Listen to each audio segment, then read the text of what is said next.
قال لهم وجاوب ساعدنا قال لهم الاجهزه الامنيه ديالنا كبار من السي الحاج احمد ابراهيم وشرف منه. هذا الرجل اليوم لا يستهدفني انا شخصيا وانما يستهدف اجهزه الوطن، ولا صدقناه راه ما كنضربوش سعيد الناصري، كنضربوا في هذه الاجهزه الحاميه للبلد. هذا التصريح حمال اوجه مع وضد.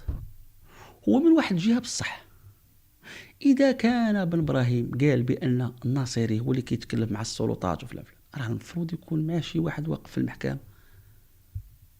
مع وضد.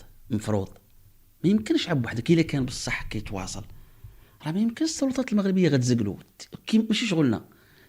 اذا هذا عنده علاقه، وهذا كلام خطير، عنده علاقه في الجيش، عنده علاقه في المخابرات، عنده علاقه في الدرك، منطق الاشياء. خاص يكون شي واحد واقف معاه متهم. عاوتاني ماشي محدد باش الافلات من العقاب. نقدر نقول لك انا مشارك وباقي ما وصلتلوش مثلا، ولكن ملي كيطرح سؤال هاد الناس هادو واش بصح كاين هاد الاشخاص من جهه اخرى ماشي محدد، كون اللي نفترض جدلا كلامه صحيح معاه بوليسي ومكونيكتي ولا واحد في الجيش، ما علاقه في العالم كيكون الاختراق عادي. دونك لماذا هاد العمليه ديال التأليب هنا راه فيها واحد الحشد، فيها واحد اللعب ديال حشر في الزاويه، فيها حشر في الزاويه من واحد الجهه اخرى. السؤال كيطرحه الناصري مهم، وقال انا واللي كيأكد بان كلامه كله كذوب. انا اليوم واقف انا نتحدى، وانا كنت موضوع تنصوت 3 سنين، تنصوت المباشر ومراقبه هاتفيه 7 سنين.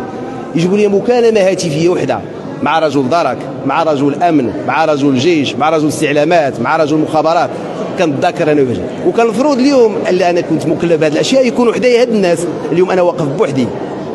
خطير هاد التصريح المغاربه، نعاودوا شحال خطير. وقال انا واللي كيأكد بان كلامه كله كذوب. انا اليوم واقف انا نتحدى، وانا كنت موضوع تنصوت 3 سنين، تنصوت المباشر ومراقبه هاتفيه 7 سنين.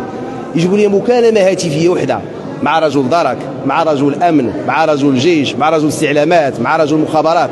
كنتذكر انا وجهي، وكان المفروض اليوم اللي انا كنت مكلف بهذه الاشياء يكونوا حدايا هاد الناس. اليوم انا واقف بوحدي. قال واحد الكلمه خطيره.